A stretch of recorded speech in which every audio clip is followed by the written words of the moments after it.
Hey everyone, it's Denise Brown from the Caregiving Years Training Academy. Thank you so much for being here. This is an introduction to our virtual caregiving town halls. I'm going to give you the overview because I'd love for you to think about doing this. And at the end, I'll share a link to a form that you can fill out if you feel like, yes, I want to do it, because then I'll meet with you and we'll get all the specifics and logistics lined up. But I'm selling you before I'm showing you what I'm selling you. So let me show you what I'm selling you. Okay. So I want to let you know that this is something that really came to me a couple of weeks ago, but I want to let you know I've been working on it for years in essence. So in November, December 2014, my dad's bladder cancer had spread. I was with him at the oncologist to start the follow-up treatment, planning. And we were checking in at the oncologist's office, and they put my dad through a screening to see if he was at risk for Ebola. Now, at the time, he was 82, he had advancing cancer, and he really was not at risk for Ebola, hadn't been out of the country. And I watched them do this assessment of him, and I thought, boy, that's a waste of time. If we really want to think about risk, you should look at me, because I'm at risk for family caregiver stress. Where's the assessment for me? And then as I started thinking about it more, I thought, you know what? Caregiving stress is this overlooked epidemic in our communities. And if it's an epidemic, we need to track it.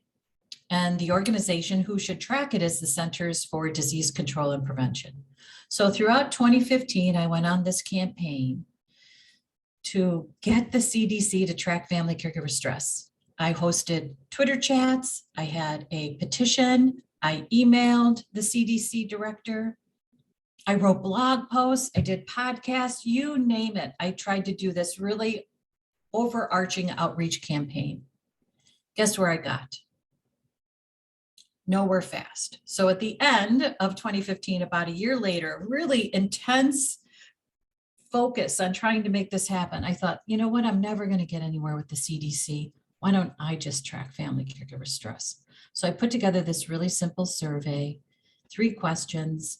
Family caregivers named their stress. They picked a number from 1 to 5, 5 being the most stressed. They indicated the source of their stress or sources of their stress.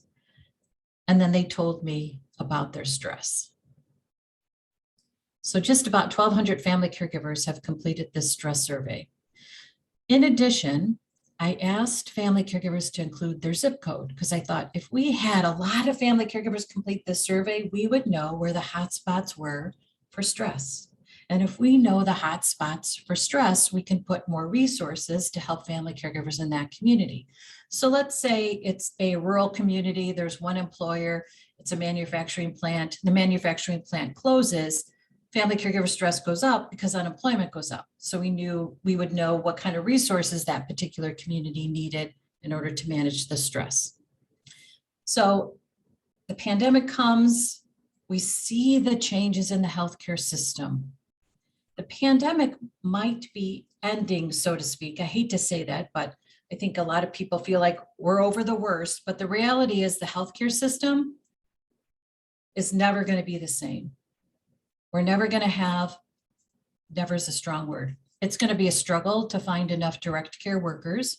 It's going to be a struggle to keep hospitals open. I read an article over the weekend that said something like 900 hospitals are at risk for closing. 900 hospitals. 900 hospitals. We don't have enough direct care workers for long-term care facilities, so long-term care facilities are closing. It's hard to find a home care agency that can staff a request for us to get a break for 4 hours, 1 day a week. We are in a really difficult situation. So I think we need to know what it's like in locales. So what is it like within a community? There's been a lot of press about what it's like nationally, but what's it like, for instance, where you live? What are the challenges that family caregivers in your neighborhood face? What are the obstacles? What is it like to try to find help? I think it's important that we understand that. When we have data and stories about what's happening in your community, You can then take that data and those narratives to your representatives and say, here it is. Here's the struggle. Here are the challenges. Here's what we need.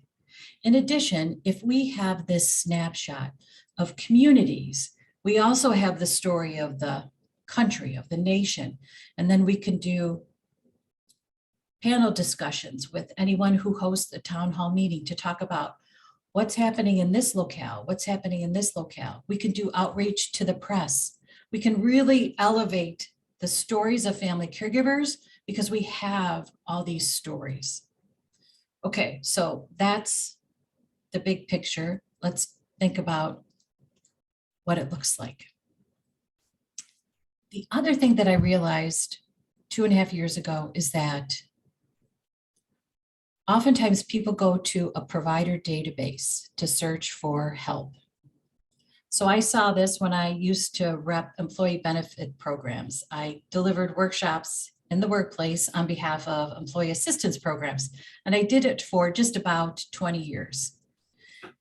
And one of the things that I would sell, so to speak, employees about as it relates to their EAP and their work-life benefit is that we had this database of providers that they could search for help in their communities, or they could call and we would search for them and give them a list of providers.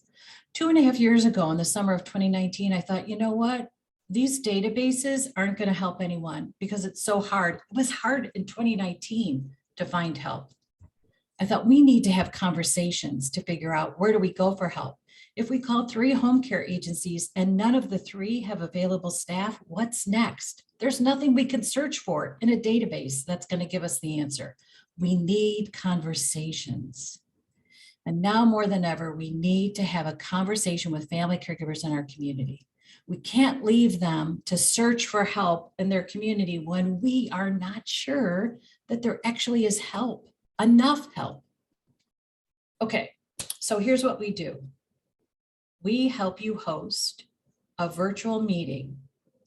We're calling it Virtual Caregiving Town Hall meetings, where you invite family caregivers in your community to join you. Here's what we provide to you. We help you with social media graphics. So you post on Facebook, on social media, you put out a press release in your local paper, you tell your friends, you reach out to the local library, you tell everyone in your community to join you on the day and time that's convenient for you on Caring Our Way, which is our community on Mighty Networks. We have a chat room designated for this purpose. We provide that chat room. We help you with the technology. It's very simple technology and we'll help you. And just to give you context, I think I forgot to tell you who I am and what I do, but I launched one of the very first online caregiving communities in 1996. I sold it to Ohio's Hospice in March of 2020. 2 years ago tomorrow, 2 years ago, March 10th. I hosted online support groups for 25 years, including in a chat room. I was in a chat room every day, at least for an hour, for years. So I'm used to how chat rooms work. I'm used to the technology. I can help you be successful doing this. So if you feel like I have never led a conversation in a chat room, it's okay because I've led hundreds of them. So I can help you make it successful. We'll provide you with a simple survey, very similar to the one I just described, that asks for the stress number, the source of the stress, and the story. We'll add a few more questions about whether or not the family caregiver works, for whom they care, and for how many years they've been caring. If you have other questions you want to add, we'll add them to the survey. We'll use SurveyMonkey. So we'll capture some data of your attendees before they join you. In addition, we'll create an agenda. There are certain questions we want to ask. So we have standard questions that anyone who hosts any town hall will ask. And that's how we get this picture across the nation of what's going on in individual communities. You might have your own questions that you want to ask after you go through our standard questions. That would be great. The beauty of using a chat room is that it becomes a transcript. So for instance, if we were to do a Zoom meeting like what we're doing tonight, I would have an archive of what you guys type in the chat, but I would have to transcribe or get someone to transcribe any kind of conversation we have. But in the chat room, it's all transcribed. So we pull that out, we create a document, we add it to the data from the survey, and that's what you share with the representatives in your community. So it becomes this streamlined advocacy effort. You have a conversation with family caregivers about what their challenges are. It's an opportunity for family caregivers in the community to talk to each other about what works, what doesn't. I think about parents and how you can connect to each other. You might connect with each other informally at the bus stop, at PTA meetings, at events at school. So you have a network of other parents. Family caregiving isn't like that. It's difficult to get that informal network with other family caregivers in your community. That's the other beauty of doing something like this. I could go to a town hall meeting that one of you guys host. Let's say I live in your community. I'm caring for my parents and I have this burning question and I cannot find anyone in my community to ask. But in this town hall, I can ask other family caregivers and get an answer. I don't have to worry about searching and calling. I can ask experts, the other family caregivers in my community, for resources and ideas and suggestions. So it's a conversation, it's moderated. Again, you're going to pose questions, you're going to let people answer, you're going to continue the conversation, and then you could ask your own questions. And the goal is that this takes 60 minutes. You can host as many town halls as you'd like. You could do it once a month, once a quarter, you could do it once. Before family caregivers join you in the chat room, you'd share a link to the survey. So you'd get some data before they join. And then that will help you too as you lead the conversation. This really positions you as the leader in your community. You are taking the lead to ensure that family caregivers are heard and connected. And then you're elevating that conversation by letting your representatives know what are the hot topics right now. What are the true challenges right now? Think about how much changes within our communities anymore. Think about gas prices. You know who's impacted by gas prices? Home health aides. So we already have a shortage of home health aides, but think about a home health aide who's barely making it, loves her job, and then says, you know what? I can't do it because I can't pay the gas price. It's too much at the pump. We need to know that. We want to understand that better in the communities. Family caregivers will know that. Family caregivers are the only part of the healthcare system that is exposed to all parts of the healthcare system. The healthcare system is silos, except for family caregivers. We touch all aspects of the healthcare system. You want to better understand the healthcare system, what's working and what isn't? Ask a family caregiver. Okay, so that's what you would do as an ambassador. So we would call you a caregiving ambassador for your community. Okay, and as our thanks, you can, if you'd like, be a part of our program where when individuals join the chat room, they actually register on Caring Our Way in our community. It's really easy to do. But as people register and create an account, we keep track of those who joined because of you, and you actually start to accumulate credits that you can use toward our training programs if you'd like.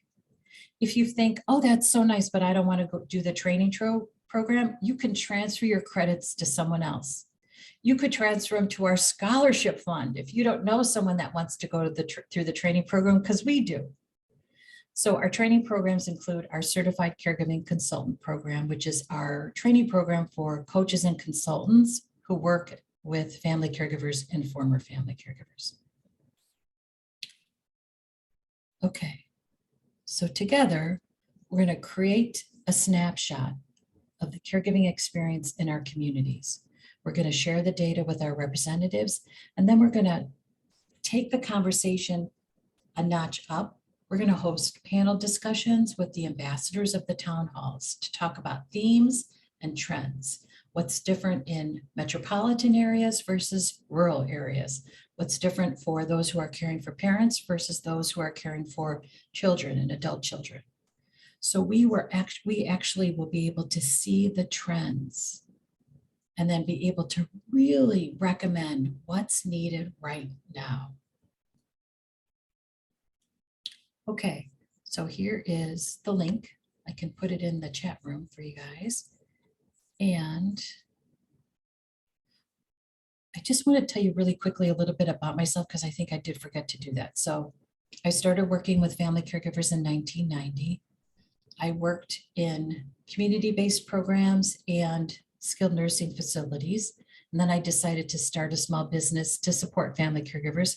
And I launched an online caregiving community in 1996. And then I continued to really support family caregivers any way I could, in any form I could. So I hosted a national caregiving conference for 4 years between 2016 and 2019. And we had attendees from 3 different countries, and I think it was 27 different states at our last national caregiving conference. And then in our training programs, we've had more than 300 individuals from 7 different countries who have enrolled in our training programs. So we're here in the States, but we do have an international reach. Okay, so I'd love to hear what questions you might have and what you guys think about this.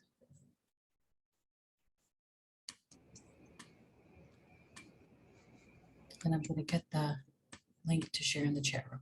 Okay. So what do you think? I think it's a great idea. And I was wondering,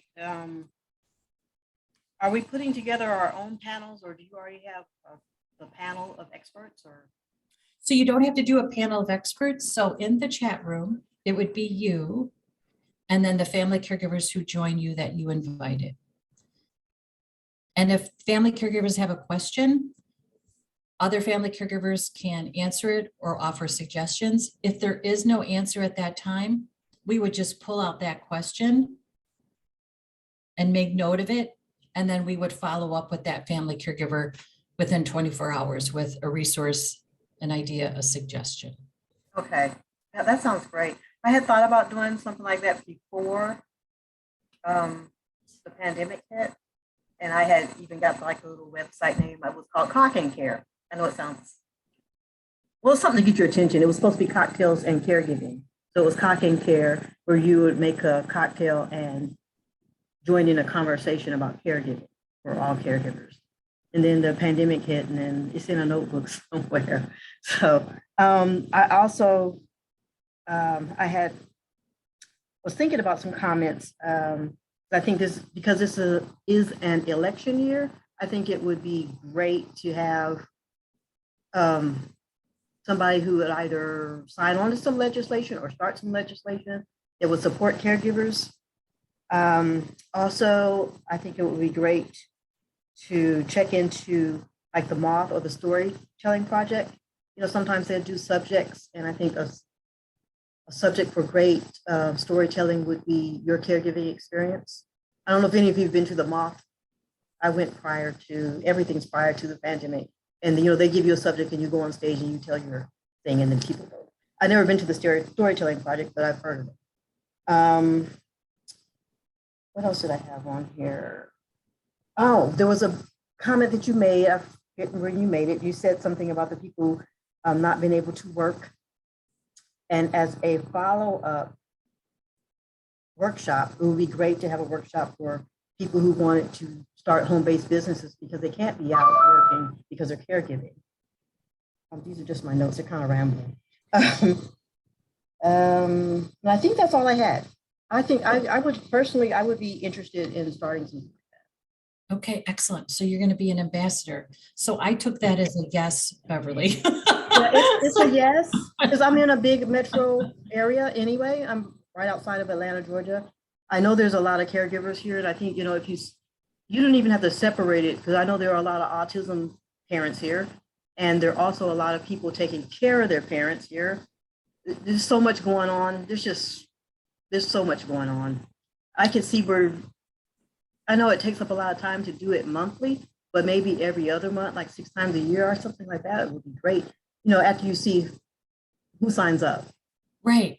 And once you get regular attendees, then you get this regular schedule of attendees who know, okay, in 2 months, I'm going to come back and tell you what my life has been like over the past 2 months. So something that you talked about, which is follow-up workshops, you'll get ideas of workshops because of the town hall. Right. So if there's a lot of conversation around, we don't have enough of, we don't know how to do, then you could say, okay, let's do an educational program to help you. Right. That's They have a big VA here. I hear a lot of people complaining about the Veterans Administration here. And I know the Rosalind Carter, she has a caregiving center south of here somewhere. I've never been there. But I know she helps a lot of military caregivers because they're in need. There's like so many people that are in need. It's just hard to kind of wrap your head around it. But I think it's like such a great idea to do the workshop, and just people I think will sign up, and then they'll bring somebody else in to sign up. And, if it doesn't last a whole, if it doesn't last your whole evening, because most of people are caregivers, I think it would be great, and people would re-sign up. I bet you it works. So if it's an hour, and if you have this opportunity within an hour to state what life is like for you, that's a valuable hour. And the other part about a chat room is everybody gets a chance to just type and share. You don't have to wait. You can just type and share, and then we're able to capture everybody's story. The other thing is, right now we're looking at just anyone caring for a family member, but at some point it could be that the town halls get more specific in your community. Maybe you think, okay, I want to do a town hall for parents of adult children, and then a second town hall for those who are caring for aging parents. We can get specific. I think we'll start general. And I also want to let you know that if you do this and you have 3 people join you for your first town hall, you've had a successful town hall. Awesome. Awesome. Okay. I mean, yeah, you have to start somewhere. Yeah. I don't want people. Somewhere. Yes, exactly. And if there's 10 of us that do this, and let's say we each get 3, that's 30. That's the momentum. In addition, I have 5 interns who are going to be watching this later, and they're going to hear me volunteer them. But so I have 5 interns from University of Illinois, my alma mater, who have been helping me this semester, and they're awesome. And I had talked to them about this. And so I think we'll be able to have the interns not only help, but also host. And the idea is the interns could host in Champaign-Urbana, which is where University of Illinois is. So for the community, so residents of the community, and then for students at the university, and then for their hometowns. So there's an opportunity for us, and it doesn't matter if it's just a few that join the first, because it always is a few. And then before you know it, it's a lot. It's just where we start. I just want everyone to know that, because sometimes people are like, oh no, I only had 2 people. That's awesome. That's awesome. That's awesome. Okay, thank you, Beverly. Thank you for doing this. For volunteering and for your energy around this too.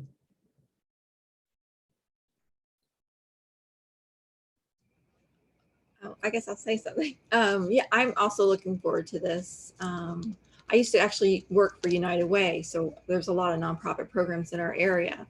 But on that note, we're absent, for lack of words right now. There's missing pieces to it, where I think this forum or this town hall can help piece things together, and also piece them to where they need to go with resources that are available through that as well. So, yeah. The other piece of this is that we know eligibility for programs changes, availability for programs changes, and this is a way for people to come to a town hall on a regular basis and be in the know about what's available, who's in charge and what the criteria is to qualify for help. Yes. So you get this real-time insight into what's available in the community. And I think that's just time saving, Yes. because we don't do that. We don't have any way for family caregivers in our communities to connect and share. Right. There's no informal bus stop that we go to where we chit chat and exchange information. That's what we need. And that's what this does.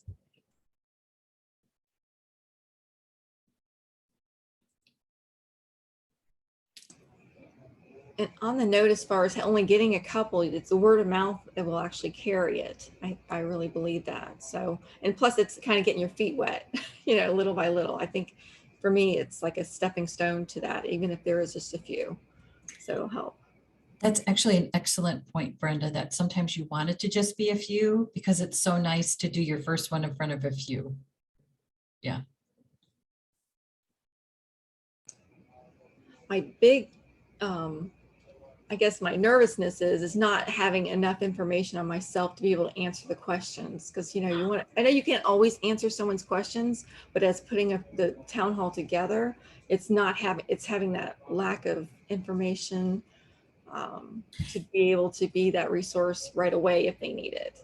That's okay, because I'll be there with you, and we'll also just say, if someone has a question, we don't have an answer, we're gonna, you know, tag it so that we can follow up.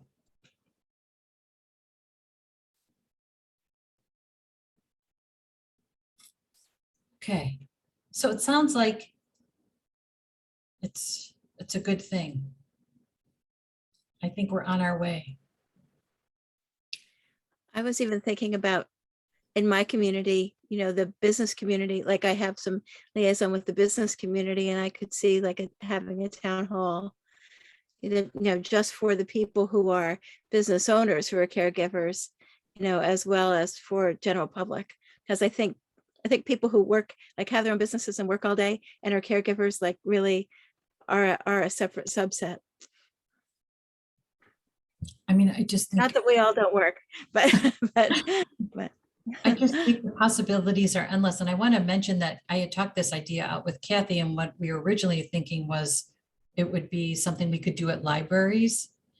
And then I thought, oh gosh, I just hate to have people worry about that right now. So at some point in the future, if you feel like, you know what, we were in the chat room and that was great, but we want to be in person, you could look to your library as a place to host a town hall. So we'll start in the chat room with the goal that if you want to, you can move it into your library. You could do both. You could still do online. The thing about online is for a family caregiver, it's just so nice and easy just to go into a chat room.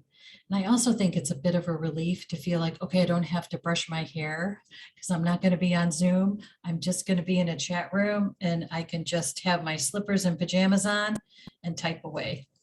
And that's nice. I totally agree with you on that. I was thinking even as moving through your programs and stuff like that, that, you know, caregivers themselves, even though I'm coming out of it, but I'm still kind of in it. There's so many resources out there that they can't do because they're exhausted and they're right in the middle of it. They can't leave. And if they do, it's like with my husband's sugar crashing just recently today. You always have an emergency. There's always something happens. So this virtual world that we live in right now is like huge. And it's just getting them the capabilities to be able to do it, you know, get on the systems, you know, to do it. You know, some folks don't know how to do it. So here's the thing, because I managed a chat room, and Kathy actually managed a chat room for our grief support for 18 months. The chat room was really easy to use, and we had all ages. So it was not necessarily an obstacle for a lot of people. I think technology still will be an obstacle for some people, but it was very accepted. People loved it. People loved it. We used to do a 36-hour chat at Christmas. So I would open up the chat room from noon Christmas Eve until midnight Christmas Day. And we would have volunteers that would staff that chat room for 36 hours so that a family caregiver or a former family caregiver that was having a difficult moment during the Christmas holiday could go in the chat room and receive support. And it was fabulous. It was fabulous. Okay, so there's the link to sign up. Oh, you know what? I just want to mention something else. If you wanted to do it evening or weekends, that would be so great for a family caregiver to be able to ask someone, where do I go for help? When they have time to ask someone, where do I go for help? Which could be evening or weekends. It could be during the day, during lunch. So you guys know that I do programs at lunch. Brenda, you come to the lunchtime ones. It could be lunchtime, but it could be evening or weekends. I would say whatever works for you, honestly, is what's going to work. That's what I've found. Oftentimes you try to get so caught up in when will family caregivers come. If it's not convenient for you, it won't work. So it has to be days and times that work for you, and then people will come. Okay, yes, thank you guys so much. I'm so grateful that you want to do it. I'm so excited. We're on our way. We're on our way. Okay, thanks you guys.